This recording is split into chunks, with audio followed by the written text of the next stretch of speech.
सबको नमस्कार। पंडित दीनदयाल उपाध्याय जी की एक घटना स्मरण आ रही है। पंडित जी जगन्नाथ जी के दर्शन करने गए और उसके पश्चात वे उस समय जनसंघ था, उनकी बैठक लेने के लिए कार्यकर्ताओं की बैठक में आए। कार्यकर्ताओं ने पूछा कि पंडित जी आप जगन्नाथ जी के दर्शन करके आए हैं, कृपया बताइए आपकी प्रतिक्रिया क्या है।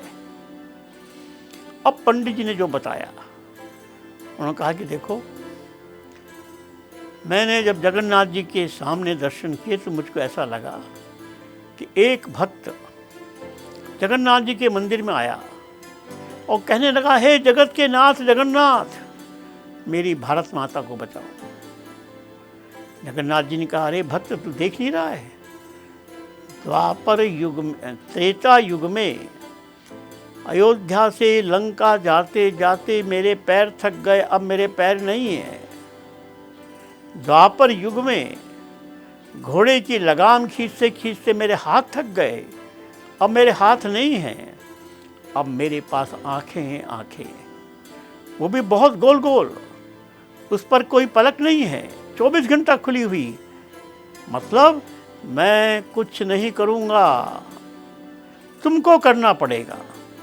भक्त ने कहा, अरे भगवान आप तो भगवान हैं, हम तो मनुष्य हैं। जगन्नाथ जी ने कहा कि तुम भी भगवान बन सकते हो, मैं भी तुम्हारी तरह मैं पैदा हुआ था, अपने कर्मों से भगवान बना, तुम ऐसा कर्म क्यों नहीं कर सकते। यह आज का संदेश सारे हिंदू समाज के लिए। अपने राम जी 14 साल घर से निकले, क्या हम साल में 14 दिन भी घर से निकलकर किसी गांव के वनवासी के चेहरे पर हंसी लाने का प्रयास नहीं कर सकते। द्वापर युग में कृष्ण जी वृंदावन गए, अर्थात तुलसी का जंगल गए, तो यदि राम जी कृष्ण जी जंगल में जा सकते हैं तो आज भी हिंदू समाज इस वनवासी समाज को प्रेम देने के लिए जंगल में जाने का संकल्प करेगा। पुनः राम राज्य स्थापित होगा, पुनः धर्म राज्य स्थापित होगा। राम राज्य के लिए रावण का मरना आवश्यक और धर्म राज्य के लिए कौरव पांडवों में धर्म की स्थापना करने के लिए युद्ध में पांडवों की विजय आवश्यक।